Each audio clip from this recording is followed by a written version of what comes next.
Welcome back, everybody, to the Brew. I am doing this from the car right now. I'm meeting up with some friends down south, and so thank you guys for bearing with me.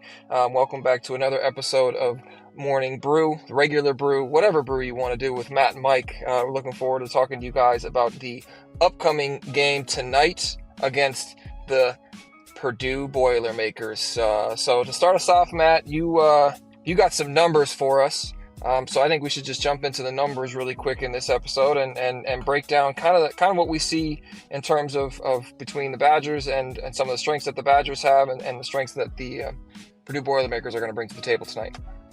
Absolutely, and I'm going to get a quick turnaround on this thing, so it'll be tomorrow night is the game. By the time this is released, it'll be tomorrow night. I'm going to get this out tonight, and yeah, I'm ready to rock and roll here. I got a brew with me for the brew, and let's get right into these numbers. So looking at Wisconsin, all right, shooting 33.6% from three on the season, which is 202nd in the country. And I've been talking about this for a while. I said this at the beginning of the year. I didn't think they were a good shooting team, and they really like to huck up threes. They are shooting 31.2 attempts per game from three, which is the 14th most in the country. Purdue, on the other hand, shoots 24.5 attempts from three, which is 151st in the country for attempts per game, but their percentage is super high, 39.9%, which is 10th best in the country. Purdue. What concerns me about Purdue is their beef down low. They out-rebound their opponents this season 40-28 on average, while Wisconsin has out-rebounded their opponents 38-33.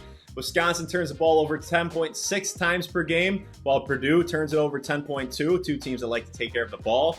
But before I talk about what concerns me, where I see opportunities, Fletcher Loyer is tied for Purdue's leading scorer. And don't get me wrong, he's a good player. He's a senior, really, really elite level shooter.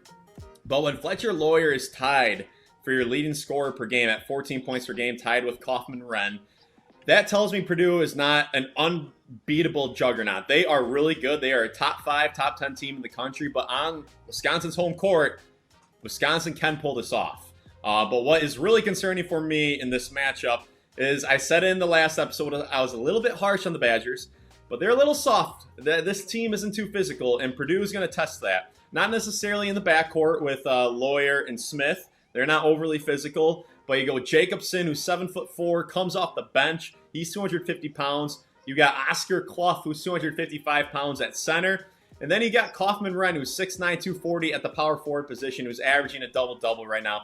That's what scares me. But I think this is a doable game, and I absolutely think this is I don't want to get caught up in the moment, but this is an absolutely big game, a massive game. I think this will be the biggest game of the season, because I think there will be a snowball effect after this game. Because if Wisconsin can pull this off, this can change everything. The vibe, the energy, the trajectory of the season after getting a big win on your home court against a really, really good team. And you need resume builders like this. Wisconsin's on the outside looking in on the bubble right now. This can change everything for them. Or if Purdue bullies them, smacks them around, this season could spiral into an absolute shit show where we don't see an NCAA tournament appearance. So this is something that can cause a further snowball effect into mediocrity, or even worse.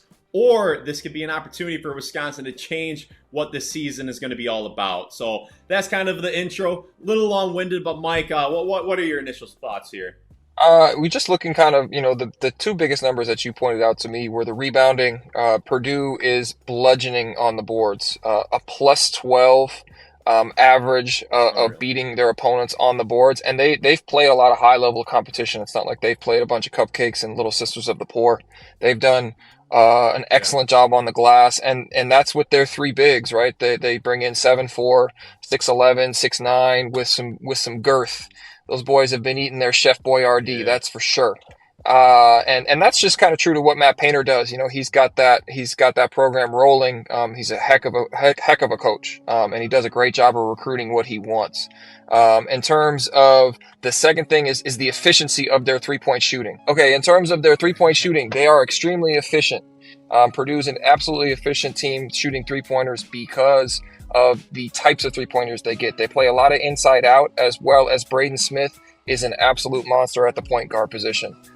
He could be their leading scorer if he wanted to, but he is a guy who sets the table for everybody else. So Two big keys for the game coming up are how Wisconsin handles the glass, and I am really looking for how the two guards of Wisconsin, Blackwell and Boyd, match up against Braden Smith.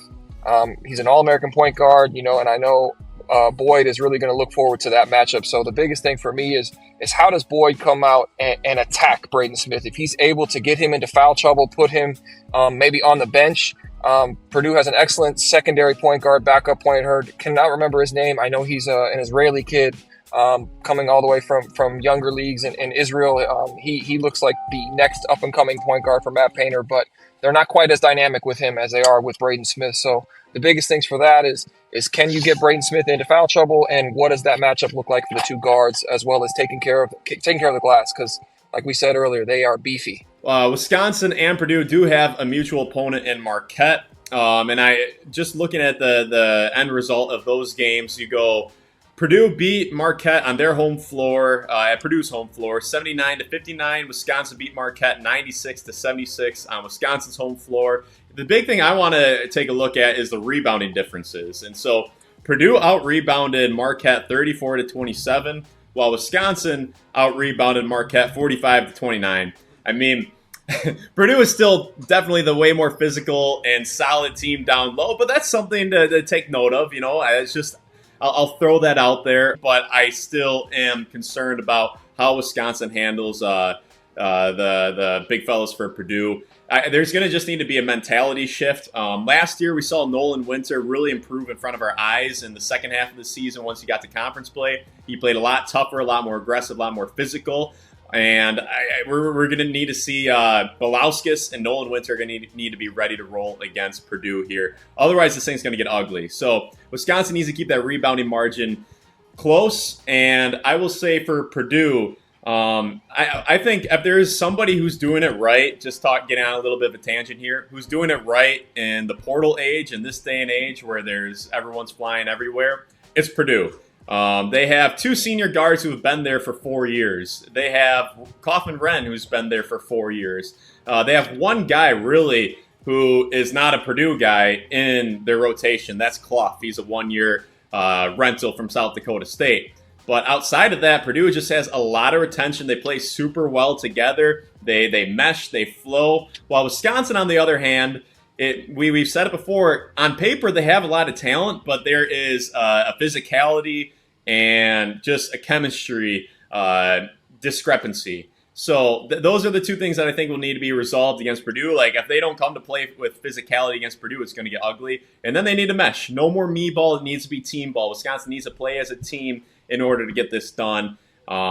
So, Mike, just give me a key or two you see for Wisconsin to pull this thing off. And they need to shoot the ball extremely well. I think that's one thing. I think they need to come out luckily, it's in the Kohl Center. They shoot the ball the best at the Kohl Center. They haven't lost there yet, so they have the home court advantage, which is great to see. Going into Purdue, going into Mackey Arena is always difficult. So it's really great that they get to get this one at home, and it will help out the role players, specifically Belauskas. I think it's really, really important for him to actually have a great game. And if Belauskas is able to control the boards, control Clough, control Wren, and just be a very big physical presence in the middle, I think he's going to be a big key for this game. And it's a big test for him. He's played on higher levels. He's played in World Tour or World Championships, European Championships of that nature. This is a different monster. This is a highly ranked, high potent, Power 5 team that, it's a little bit different and step up in competition. I know they've played good teams in BYU, and as well as in Villanova and a couple other teams, but this is another class up, I believe. I don't think the BYU bigs are nearly as good as the guys at Purdue. That's going to be the biggest thing is I think Belauskas is a key matchup, as well as just how they shoot the ball today. How they shoot the ball tomorrow will be really, really important for them, and really dictate how they play, Russ. If Boyd's able to get downhill and find gaps and spray it out to shooters and they're knocking him down, he becomes infinitely more effective. I absolutely think Nick Boyd is going to be the X factor in this game. I'm interested to see how he matches up with Fletcher Lawyer, Braden Smith, because Braden Smith is one of the best guards in the entire country, and I guarantee Nick Boyd is going to come ready to make a name for himself. This is going to be a big game. It's a Saturday night game against a top 5 team. This is going to be all over television, all over social media. So he's going to come ready to play.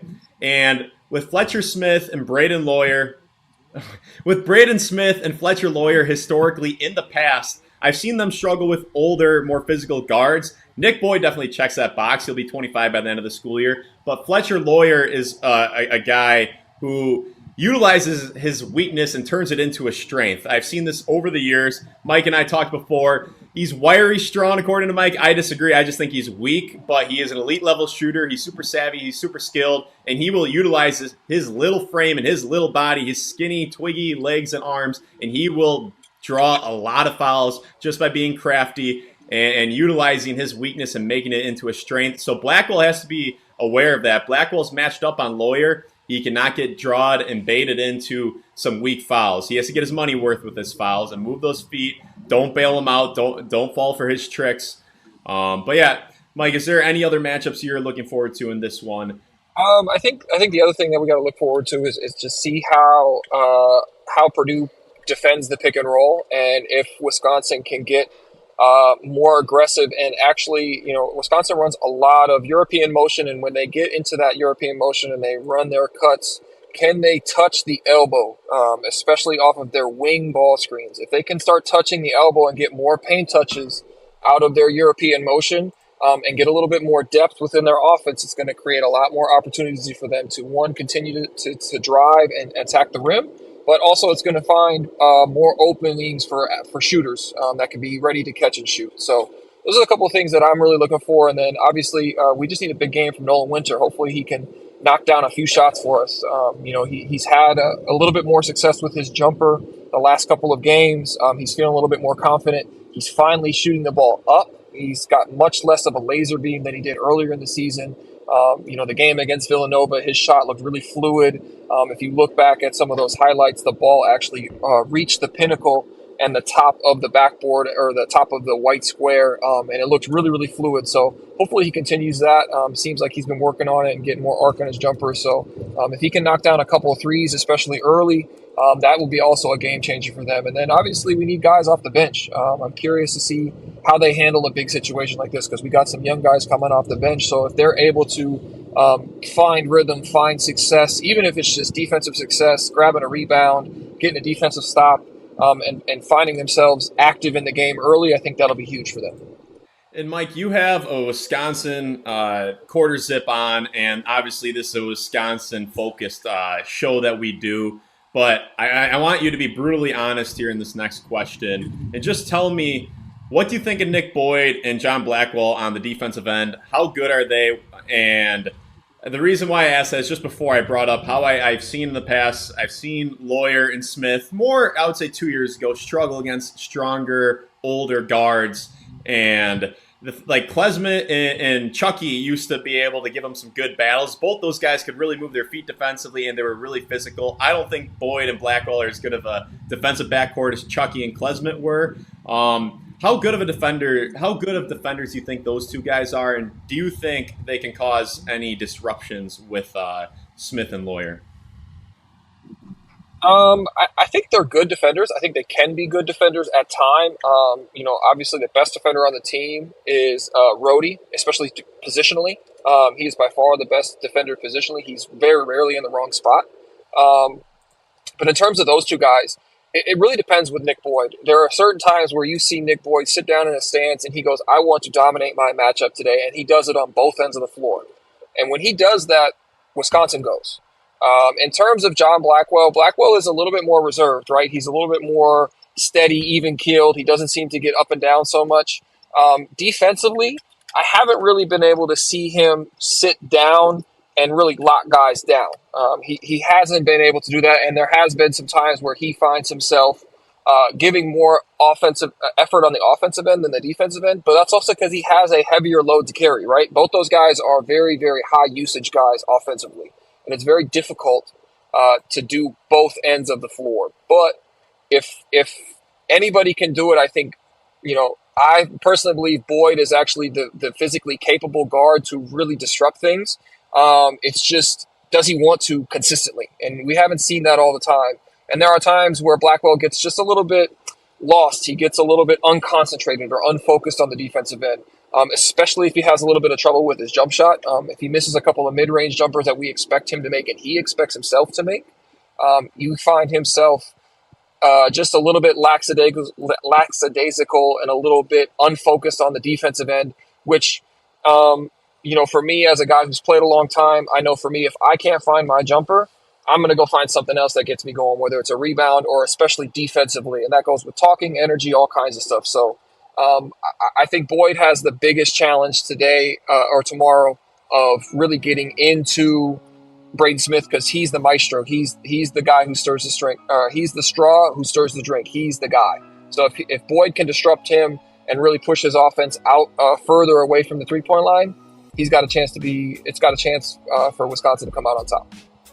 Yeah, and I want to scratch what I've kind of been saying. I've been just kind of assuming I'm looking like best player is going to match up with best player, and we know it's not that simple. There's a lot of screens, especially with Purdue. A lot of times there will be switches ultimately where it won't just be mano-a-mano isolation basketball. But I imagine that John Blackwell will probably actually start out on C.J. Cox, and that Rhodey will be guarding Fletcher Lawyer. That's kind of what I envision. Now that I think it through a little bit more, that makes a lot more sense. And so, yeah, I think that's going to be interesting. And I agree with you. I think Rhodey is the best perimeter defender just because he has that anticipation, that high IQ. I don't necessarily think he's like unbelievable when it comes to lateral quickness. I think he's solid, but I think a lot of it is more just being a crafty, smart defender, anticipating where the guy's going to be going and cutting them off.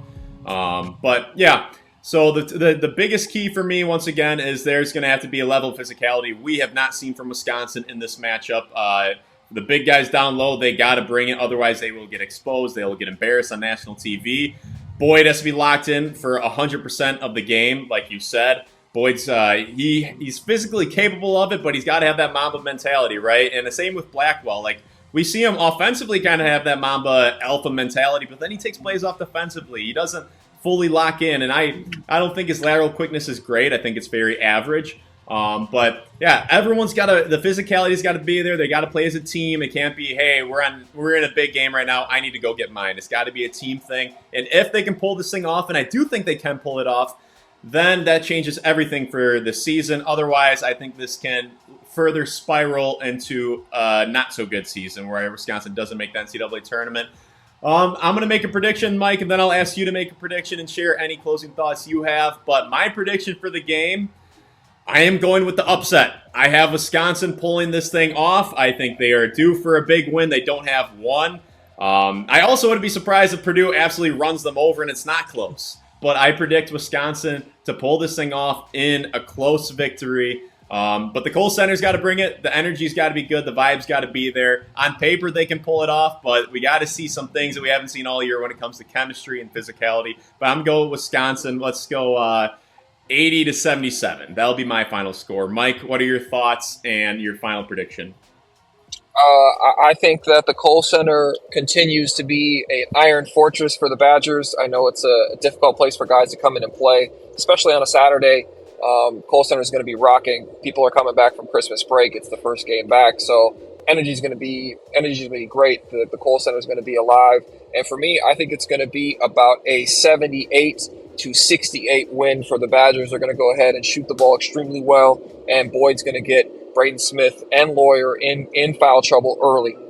And I think that's going to set the tone for the rest of the game, and they're going to shoot the ball extremely well. Young guys are going to come in and step up and enjoy the atmosphere and play at a very high level. So for me, I think it's going to be a relatively big win for them.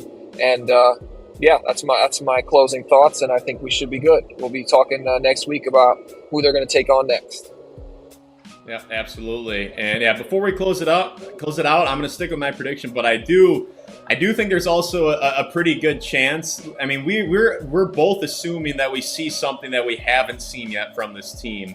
I think there is a pretty good chance that you see a little bit of that, and they might be up, it might be back and forth, it might be close, but I do think there's also a really good chance that they keep it close for a while, and then they kind of the snowball starts falling in the wrong direction, where perhaps it's close for 75% of the game, and then Purdue just runs away and wins quite comfortably. But I'm going to predict Wisconsin to do something we haven't seen all season. And that is it for this episode for The Brew. Thank you very much for making it to the end of this episode. We'll be back for more very soon. Stay tuned.